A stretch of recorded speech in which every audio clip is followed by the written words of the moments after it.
I decided that since no one on a real film would give me a job, I just make one and say, "Look what I did. I can do this."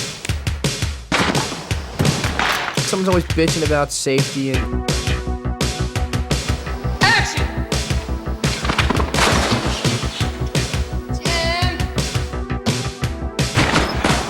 Dan's energy is infectious. No one did it. How'd it look? I needed the shot. That's it. That's it. All right. I don't know if you heard that weird robot voice too. I did. But Yep. all right. So I'm sitting here with Mr. Dan Poole. He is a prolific indie filmmaker known as the Godfather of fan films, known for Green Goblin's Last Stand, The Photon Effect, many others, and also one of my favorite niche celebrities, I must say. Thank you for sitting down with me today, Dan. Nice to meet Thanks you. for the invite. Yeah. So first thing I wanted to ask you was, what would you say was the thing that made you realize that you wanted to get into stunts and the movie industry? Like, can you really narrow it down? To a degree, I remember my father telling me I could be anything I wanted to be. He's like, you've got no excuses. You can be anything you want to be. What do you want to do? I was like, I don't know, lawyer. I like arguing, like debating. He says, there are a dime a dozen. What else? I'm like, oh, okay. I said, maybe a movie star, not an actor, right? I was young. I was like, a movie star, that'd be cool. Tom Cruise is living my alternate life. My son's a high level baseball player. He's a great athlete. And he asked me if I was any good when I was a kid. I was like, no, I didn't study that. I was more of a gymnast and, and a stuntman.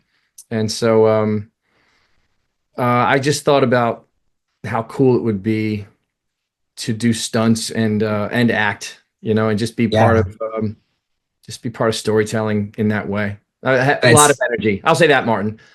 Too much energy. I needed a challenge somewhere. So throwing my body around was always fun. Yeah, which I have a question about that too. But it's kind of cool that you kind of realized that dream yourself. You didn't wait around. You just did it. So I really admire that.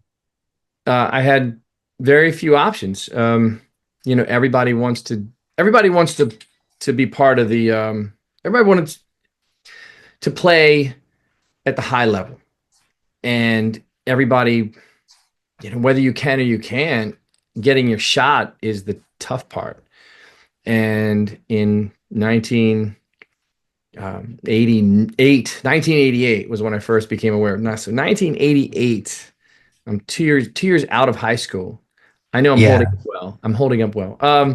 But how does a kid in Baltimore get on the radar of anybody in Hollywood? So I just kept trying to figure out how to do that, and putting a demo reel together and going out there and knocking on doors was just plan A. Like, what else can I do? There was no internet. There was no way.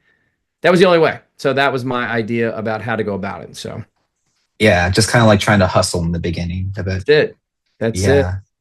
Tell Spielberg, I mean, yeah, you get started, you think you've got a decent enough reel, you just start kicking in the gates and the doors and putting people's faces and seeing what they say. Just bothering everyone that you can. As politely as possible. As politely, exactly. And so during the production of your Spider-Man films, you made a point to stick to the feel of the original comic stories as best you could. And a thought that I had was, if you had made another one back then, what story do you think you would have adapted? We were actually trying to do not necessarily the Sinister Six, but I wanted to do an action reel of the Goblin, Doc Ock, Venom, Craven. I wanted to get some of those villains together. For me, it's always been about the artwork.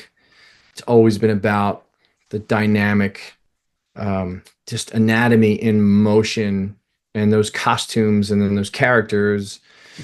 I really wanted to see Spidey action with those different characters, creating that, good versus evil in those battles. To me, that was just super fun. Story wise, I can't say that I had one I wanted to do.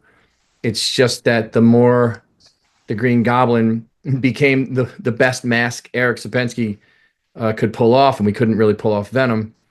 We didn't even bother with Doc Ock because I kept thinking how fun it would be to do this full story. And and it's not like I thought James Cameron would watch a 50-minute video. I didn't set out to make a 50-minute video. I just started thinking how fun it would be to do the rest of the story since we were already doing the big fight scenes. I'm like, well, Yeah. let's do the narrative stuff. And we started pulling it together, and it started to become as much fun as it was becoming. It was also a major pain in the ass. So took a while. That's Over a year. That's what I thought too, because like having to get people like to show up and to participate is a whole like pain in itself. I know, since I've worked on like indie films before, and just like getting bodies out there is the battle. Yeah. In the day when I was just shooting just the action scenes to start, a friend said, yeah, Dan wants us to come over and make a video again this weekend. And he goes, oh, what? So we can just go over there and let Spider-Man whip our ass in another alley? Like, who wants to do this? So I was already getting the what do they call it? The law of diminishing return was setting in for some friends. Yeah. It's kind of like it's kind of like working on a Stanley Kubrick film, where it's like you'll do it, but then it's also like you know what you're in for. I'd say you're like less Orwellian than Kubrick, though, from what I've heard. You know, and yeah, hopefully. With you being self-trained in movie making through your self-help film school, as it's been described, would you say that kind of practice is the best form of learning and owning your skills as a filmmaker? Definitely doing. I mean, everybody's got a everyone has an incredible, who doesn't have a phone with a great camera that you can record? I mean, there are no excuses nowadays. In fact, it's so saturated now that unless you've got some storytelling, and I say gift, but it kind of is. I mean, you either know how to tell stories or you don't, and then can you tell them visually or not? And I would say just doing, just shoot something, see how your story plays, edit it, see how you are as an editor, as a visual storyteller. So I do think I missed a few things by avoiding film school and being, getting a professional education as far as the language of certain things, and the fact that it's an actual industry that if you want to be part of, you should learn the industry, like what's required on a real set, what that language is, what's expected. But if you want to be a storyteller, practice telling stories. Yeah. Yeah, just like practice. The old saying, practice makes perfect and everything. I heard a musician say practice makes permanent. Practicing perfectly makes perfect. But in regard to storytelling, I mean, you're always going to hit false notes. You're always going to make mistakes. Derek Jeter's commencement speech to a college a few years ago was on point. He said, "You will fail. You will fail. Just be comfortable with that and know that you'll fail more often than you'll succeed as you're getting better. But in that failure is your progress." So exactly. It's funny that you brought up like music too, because I'm actually a musician. This isn't just like for show, you know. I play guitar, I play bass, and I sing here and there. And in the beginning, I would always like beat myself up because you expect yourself to be perfect right away, but that's never how it works. Like almost not never. not unless you're what are the prodigies, that just can pick up any instrument and go, oh, this is how that works. Cool, play right here. But yeah, exactly. Just like pick up a guitar at the age of 3 and play like a Hendrix solo, like Woodstock level. Yeah, show me that guy. I'll put a video camera on him fast. Yeah, that's your instant ticket to like mega stardom. You're like, I found this guy. Oh right, yeah, right. And with the whole like filmmaking education thing, what skills and personal qualities are most important to you for success in filmmaking? Would you say? I mean, actual skill, composition. a musical ear, believe it or not, I think is extremely valuable for a lot of things because the tone of your story is going to be set by your audio as much as anything. If you've got a good musical ear and you can just feel rhythm and the rhythm of your story, the pacing of it, and just know what beats to hit, I think that's a really good skill to have. To be musically inclined, I think goes a long way, whether you know it or not. Whether you're I'm not a musician, but in doing impersonations and hearing comedians talk, and there's a rhythm to things, and if you've got rhythm, um, skills, yeah, composition, rhythm, and awareness, just awareness of, and also um, I just authenticity, being true to who you are and what story you want to tell, not because you think it's cool or someone else thinks it's cool or PC or just know your guidelines. And if you're into that, that's your story. Whatever you're into, whatever you can tell genuinely. Because I can help tell other people's stories. I work in advertising now, and then I think that my gift Oh, is storytelling. Yeah, I'm a creative director at SRB Advertising in Bel Air, Maryland, and I love it because I think I'm a natural storyteller. And if I can help tell a brand or a service if I can help tell their story to the world, then it's pretty rewarding. So what was the original question? Sorry. no, no, no, no. That's amazing because I'm really happy that you still work in storytelling and like the visual medium because I thought that like the editing in Green Goblin's Last Stand is really impressive because the scenes where you have like Jimmy Kinstall in the Green Goblin costume throwing a pumpkin bomb at you and it like seamlessly cuts to like the web like which that took like almost 100 takes, right? Like that took forever from what I understand. That one was a pain. But Hmm.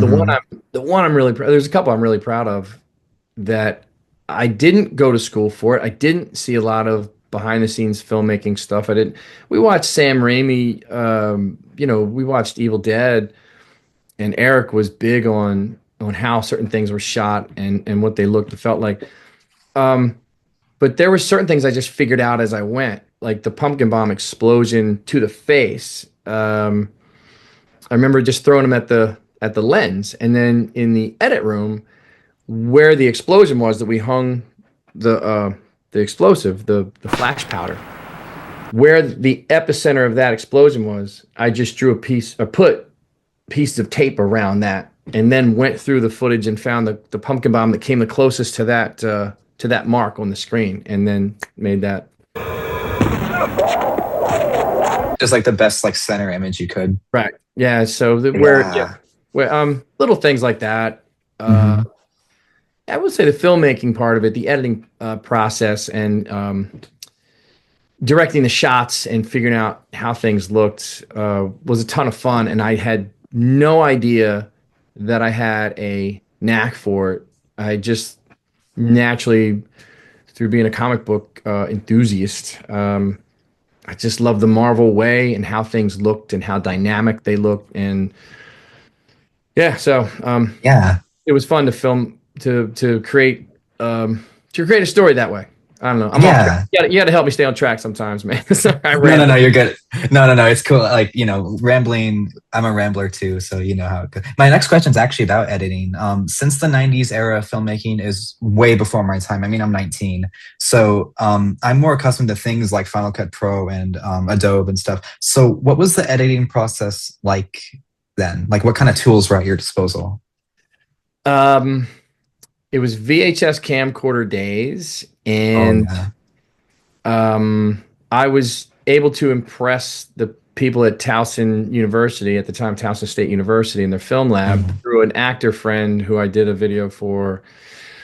They were very gracious in letting me have access to they called it the film lab because they had film editors down there, but they also had a VHS bay, and it was two decks and a switcher with these knobs that you just queued up your master tape, and then your source tape was just, you just hit these two buttons, and then it would rewind, and then come in, and then it would dump that clip onto that one, and Oh, yeah, it was medieval, dude. It was medieval. Then when it was time sounds. when it was time to do the audio, ooh, I was just telling somebody this the other day. We would use my camcorder, and I would get a copy of the edit, and then me and Jimmy Kinsel would sit there in his living room. This so for me, for when we needed, me and Jimmy to do it. We actually were under a friggin' blanket in his big apartment downtown so that we could kill the echo. And we were just hitting the dub button and doing our lines there. And then I would take that to the aquarium where I was working at the time. And Mhm. I mean, I'm getting way in the weeds here, but I had to dub that onto 3/4 inch tape because that's what we had at the aquarium, and then start mixing it through dubbing it down, or copying it to the next tape, to the next tape, to the next tape to Oh, mix it it's up so that way. it's just all kinds of like sandwiching tape together and everything. It's quite a process. See, with me, I'm spoiled with like digital like editing. I'm completely spoiled. I would like lose my mind if I had to. Oh yeah, if you went back in time, you'd never do it. Yeah, In fact, so many critiques I got over the years, which I didn't really care about, because the positive was always overwhelmingly it was always overwhelmingly positive. But every now and then somebody would make some shitty comment, and I would simply say, "I'll tell you what, you find a time machine, and I'll give you $400. I'll give you $500. And you can go back and see if you can do better." yeah. It's like I want to see. That's the critique I always get with like people who like bash on like indie films so much. I want to say like I want to see what you could do. I want to see like how you do it. With those limited resources, yeah. I mean, if you Yeah. throw people in a room and give them a certain set of tools and say, "All right, see what you got." Yeah. So you can't really like, critique something like that when you haven't like gone through the process, my opinion at least. I agree. Not you can't critique it with any sense of accuracy, for sure. You don't Mhm. get it. Yeah, you're not like a certified critic at that point. Mm-mm. Yeah, so that's what I'll tell people. I did my best with what I had, and it Yeah. wasn't for public consumption. That Mhm. video was never, none of them were ever for public consumption. I mean, people do not. I mean, I'm sure it's hard for you to imagine a world without YouTube, without the internet. But back then, like I said, I'm just going to create something, get it on a tape, put it under my arm, and fly it out to LA and see who would look at it. And there were only two people I wanted to watch it, and that was James Cameron and Stan Lee. And Stan did. Yeah. He was very cool. Well, he He watched enough did. of it to say something. Oh yeah, he was awesome. Yeah, he was amazing. I could tell you some Stan Lee stories, but that should be for another. Yeah, because I actually I met Stanley when I was like 10 at a Denver Comic Con, and he's just the nicest. He was the nicest Yeah. guy ever. Which actually might. Oh, go ahead. I'm just going to say the same thing. He's the nicest guy. If anybody ever Mhm. has a negative Stan Lee story, they're lying. Yeah. If anyone like has a negative Stanley like opinion, I'm gonna fight him. I might have to like legally. Stan wouldn't want that. True. Yeah. Jack Kirby would. Kirby would. Yeah. But So a big goal of yours, actually, this is related to your anecdote about getting into James Cameron. Like a big goal, not like the main goal, but like a big goal when you were making Greg Goblin's Last Stand was to get James Cameron's attention because he was the big name that was attached to the infamous now unmade James Cameron Spider-Man film. So when you were finally able to give him a copy of the trailer, did that kind of feel like mission accomplished? Or like when you showed Stanley? so for Cameron, he had moved on to Titanic, and Mhm. so that ship sailed. Yeah. Anyway, Oh, I didn't get it at first. It didn't sell very well though. yeah, no. So you can cue the rim shot there. I'm adding that in post. So it was years before I got to hand him a copy of it, and at the time, I felt like $1 million. It was in a crowded room before Hall H was built. There was a room up on the top floor. What was that room? Was it? Anyway, shoot, can't believe I've forgotten it after all these years. But It it was was in the big Santa room. Monica, right? No, in San Diego. In San Diego. San Diego. Um, Right. Yeah. so it was like 2,000 people up there, I believe. And God, man, I got a live microphone and started to ask him questions about if he'd ever heard of it. And then as I mentioned my name, there were like cheers from the audience. I was like, oh, that's right. These are my people. And I said, it's called the Goblin's Last Stand. People started cheering. I'm like, oh shit, I've kind of boxed him in here without really realizing. I said, it's been 10 years, sir. Would you please watch this? And he just went, bring it up. And the place went nuts. And I will never remember it any other way, even though it didn't happen. I feel like they body surfed me up there, man. I felt like Rudy Rudiger. And it was so awesome. I handed it to him and I said, I know I'm asking the impossible, but if you could ever just give me a email or something. He's like, yeah. I actually got to meet him at an event in Washington, D.C. 3 months later through some colleagues here in Baltimore. And we chatted about it very briefly. And he moved right on to, what'd you think of, Sam Raimi's movie? And I said, it's A minus. And he says, I'd give it a B plus. And I was like, all right. So there's me and JC talking Spidey film reviews. It felt Yeah. great to hand him. It felt great, but because I no longer had any, because he no longer had any ties with the Spider-Man film, it was way more gratifying to befriend Stan Lee. And when I say befriend, he's a nice guy, and you'd like to think he's your buddy. Sorry about all the noise. No, you're good. You're good. But he did know me. He did know who I was after all the years of brief encounters with him and the Spider-Man lore and that. And so him knowing who I was and telling me he was proud of me, that's it. That's all. Yeah. That's Because that, it, the zenith. because the dream started with him, right? Because you picked up like some interview with him where he said that Spider-Man was Correct. going to be a motion picture. That's like full circle, isn't it? Yes, truly is.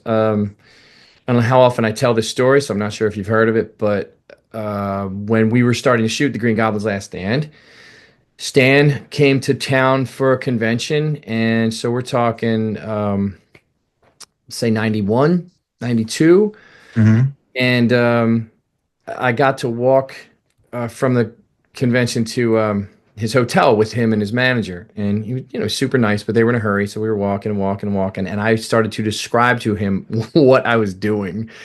And he and his manager looked at each other like, what? And I said, Stan, I said, Mr. Lee, I said, I just one day want to make you proud of your, I said I want to make you proud, but in my head I meant of his character realized, because I didn't think anything had been done that was good enough.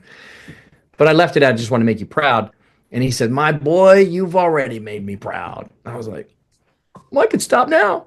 You're like, that's I'll it. We never wrapped. forget. Yeah, right. That's a wrap. We'll just cut what we have. No, I mean, hearing Stan Lee say that to my Yeah. face, just meant everything. And then when he watched it, and then we had some interactions over the years after that. It was that was it. Like you said, full circle. Yeah. That's one of the coolest things I've ever heard. Mhm. Did I just get an exclusive? Did I? Like I said, I don't know how often I've told that story. It's been told, Yeah. but Like on record. maybe, yeah. We'll go for that for today until I get this proven later. Exactly. We'll go with That's that what I was today. going to suggest. Yeah. Yeah. If you want, let's see. I'll keep asking me questions. If I can think of something I've never told before, I'm happy to share it. Maybe because well, actually, hold on. This next question's for me. Like, to hell with the assignment. You've made, correct me if I'm wrong, 3 Spider-Man films, or is there more? There's more. The first one, oh my God, the chronology is. So when I first had the idea, Eric Sapensky's older brother Mark, who recently passed away, sad to say, Mark kind of took over, and my friends kind of let him because none of us knew what we were doing, and Mark was in local theater, and so the first one was called Spider Dan. And oh my God, the spirit of it, I would put that out there just because it's so goofy and silly and kind of dumb, but it's funny because it's so dumb. Yeah. Then I actually took that with me to California to try, and I thought, what am I doing? This thing, no one's going to take me seriously with this. So we came back, and then one of my favorite, if not my favorite, after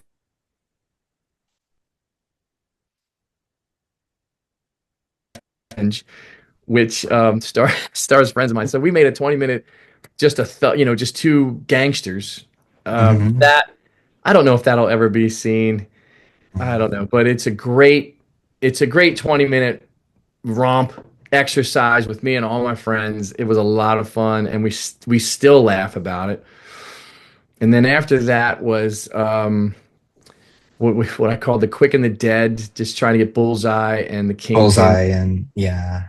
After that, I really wanted to get big costumes in it because I thought the Arranger and the Kingpin, I'm like, these aren't working. Let's get another costume in here. And so we threw together a pretty neat Mysterio costume and started to Hmm. do some effects. And I wanted to do issue 311 of Amazing that McFarlane put together.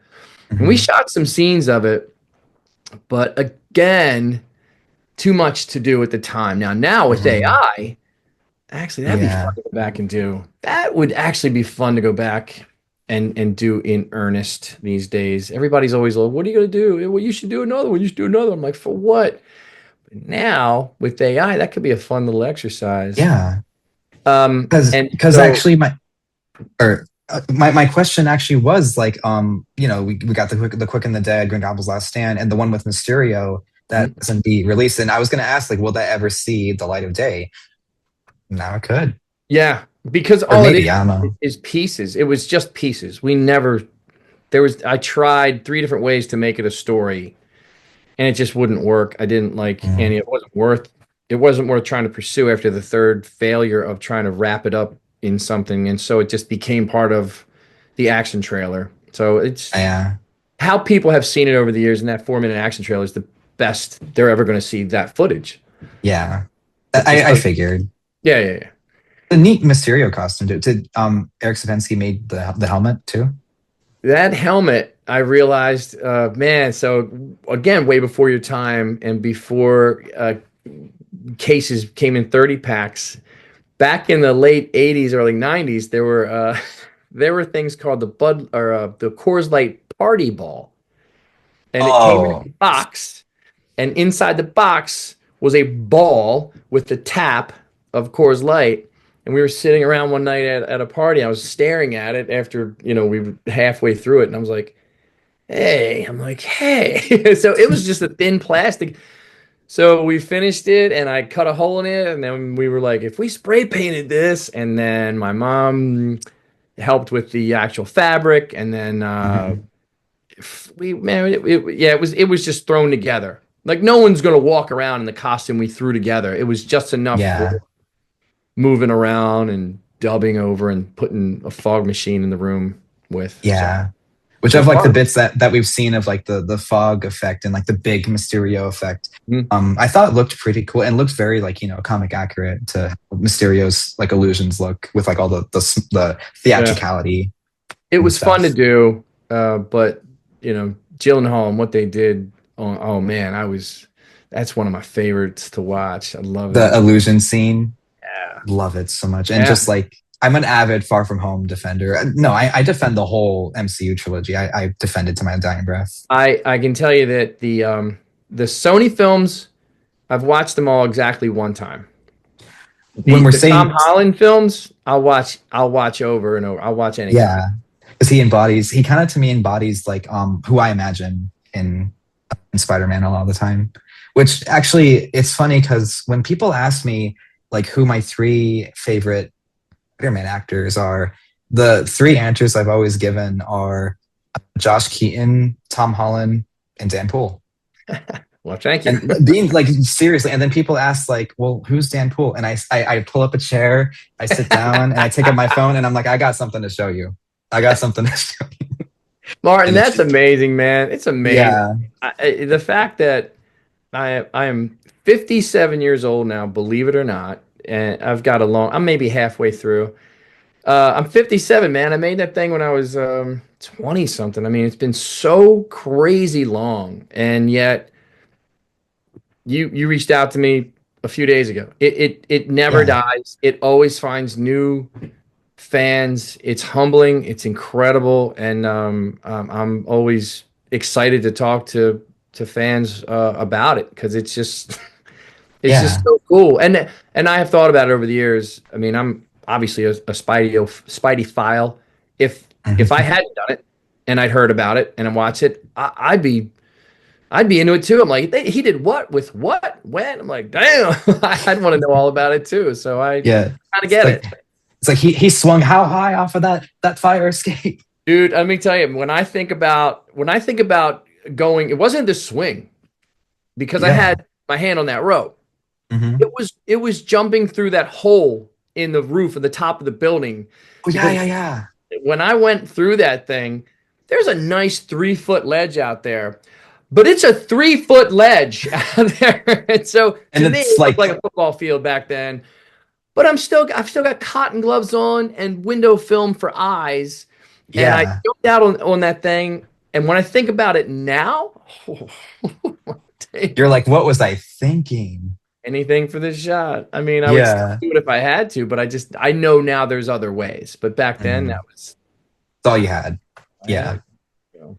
So is the mantra of self-help film schools, like get the shot no matter what. Uh, yeah, I mean now and it gets easier and easier each year, but anything Yeah. for the shot because people say, editors say people will never know what you don't put in. But the things that you could have pulled off will haunt you forever if you don't get them Mhm. in. And everything looks cheesy, man. Everything I've ever done in the Spider-Man costume looks cheesy. I mean, I understand that, and I knew it at the time. But again, it's the best I could do with what I had, so I just kept going forward. If I could do it now, um, I mean, obviously we'd use all the latest stuff, and I know Yeah. pretty well now. But it would still be about raising the money to get good costumes, good actors. Wire work. Although I'm big on practical. I've got some Mhm. ideas. I've got some ideas, but Yeah. I've got other stuff to do right now, so I can't. I've never had time. Yeah. Anyway, here I've gotten off track again. No, no, no, you're good. It happens to me all the time. And actually, like, I didn't pay for a Zoom Pro, so we might have to start a new thing because it's being evil. But after the end of this next question, so it's no secret that you kind of beat the crap out of yourself while doing Spider-Man stunts. What was the worst injury or mishap you experienced during that production? During the Green Goblin or in Or general. any of them, just any of them. The worst thing that ever happened was the Quick and the Dumb, the Quick and the Dead. We were in a warehouse, and I was in charge of all of it. It was, hey, put the camera here. Let me walk through it. How's it look? All right, do this, do this, do this. Eric Sapensky was always the champion of safety, and we were in a warehouse. I was crawling along. It was the Mysterio stuff, actually, right? Oh, No, no, I'm sorry. It was Bullseye. Bullseye throws the knife, and Spidey yeah. dives down. So in that shot where Bullseye throws a knife, Spidey dives down. I forgot to put the blanket back over where I land, which happened to be also over top of a metal bar that was on the concrete floor. And as I'm Oh, crawling and I'm thinking about something I feel like I've forgotten, I was like, oh well, I'll check it out after this take. I dove straight down and the softness and the padding wasn't there, and I folded like a cheap table, man, and my oh skull man. hit that metal bar and cracked my skull open a little bit, hurt my neck, Oh, scrambled and your eggs a bit. yeah, and so I sat up and the guys came over and my buddy Jim came over and he's like, "Man, we gotta get you to the hospital." I said, "Yeah, I think that's a good idea." And Mhm. he said, "Do you want to change first?" I said, "Yeah, idiot. I can't have kids in the ER seeing Spider-Man come wheeling in, in a neck brace. Dummy." Yeah. All right. Get what you pay for, I guess. Yep. In which case, nada. Yeah. All right, and we're back because Zoom is evil and cut us short. Okay, so we were hospital, Spider-Man, and don't scare the kids. Right. Okay. Yeah, yeah. That was the worst ever. But on the Green Goblin's Last Supper, the worst was um, the metal rim of that freaking 55-gallon drum. Oh yeah, when Oh, mhm. yeah, I can still feel it, man. Right at the Oh, back of the hip bone. So I'm getting a running start, and I'm launching myself off of a mini tramp through the air to go through these stacked barrels like it's it's the knock over the milk jug challenge at the county fair. And oh no. and I hit them all and land on top of one of those metal rims, like just right at the bottom of the bag. It's like I said, top of the hip bone. Ooh, and then rode it over and then slammed onto the cement floor. That hurt. God. Yeah, that sounds because well, I mean, at least this is like kind of looking like glass half full. As Jimmy Kinsel once said that you would only put yourself like in the most like perilous situations. So at least, you didn't, I don't know, break anyone else's like head open. No, but he got I mad at mean, me. He got mad at me for a bungee cord that snapped while we were just on the roof. oh, We were just on the roof, kind of scouting it for a shoot and thinking maybe we'd try to pull a shot off before the sun went down.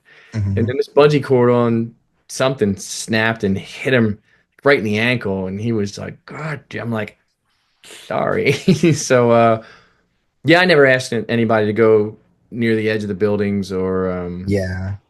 yeah, throw themselves around. Uh, yeah, I'm just mostly made of rubber. I bounce a Mm, lot, so yeah. I don't break easily. I bounce and roll and take impact pretty good. So Yeah. It's just like the knack of like gymnast ability, right? yeah, Yeah. Being able to roll with it. I'm still man, I'm still playing softball in the spring. I play basketball in the winter and softball from spring into the fall, and I'm still in the outfield, well, infield too, wherever. Still running full Yeah. speed, diving and rolling with the catch usually. Hello. So still at it, man. It's the only thing I know. Yeah. Because I was going to say, that's probably why you look great for 57 as well. Stretch and hydrate, laugh as Mhm. often as possible. These are Dan Poole's words of wisdom. I'm going And to write that down. do not take them lightly. Like legit stretch, everybody. Stretch and Mhm. drink enough water, and there you go. Yeah. Toe touches, man. Hang from a bar, do toe touches, do it all. If you're into yoga, you're ahead of the game. Oh, I'm yeah. not, but I know a few poses. Probably get into yoga too because my muscles are getting stiff nowadays. But yeah, I actually on the topic of like I guess ew, hold on, I touched a ash from my candle. Sorry. On the topic of like kind of bloopers, there's a kind of one that I find he probably wouldn't find it funny, but when the scene on the rooftop when Green Goblin is all like he's on the glider and he's going like across the frame. There's a blooper where like poor Jimmy Kinsel, like the glider tips over and he falls face first, and you can just see. I'll probably add it in post, but you can see him just be like, He says, "Somebody come get the goddamn glider off my feet." That one. yeah, yeah, that one.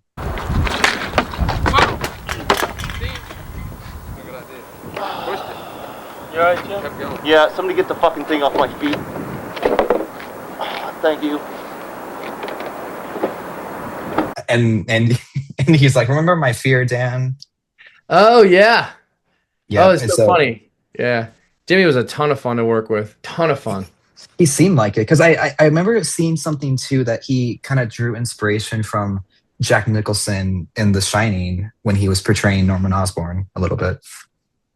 I don't remember that, but that's genius, and that's something he would do. He's a Yeah, smart, very instinctive actor. He's very, he's yeah. talented. Because it's funny because like I'll probably leave this in actually. It doesn't matter if it's on the off the record or whatever. I showed my mom a few scenes from Green Goblin's Last Stand where she's 54 and she's not a comic fan, but she's always watched the movies with me.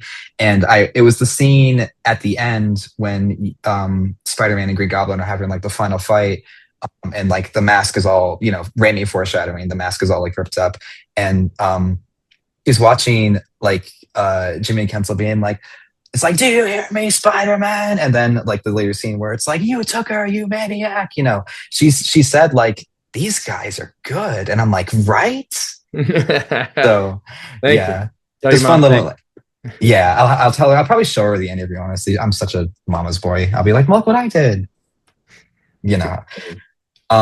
So to kind of close things out on kind of an optimistic and hopeful note, what's one thing that you want to say, not just to me, but any other kid out there with big dreams too, like you once had to get into entertainment and film, or any other things like that that are seen as so unreachable? I think I would share Derek Jeter's thoughts again. You'll fail. Don't stop. And only don't stop if it's something you truly want. I would say as you proceed in life, as you grow, your opinions may change, your interests may change.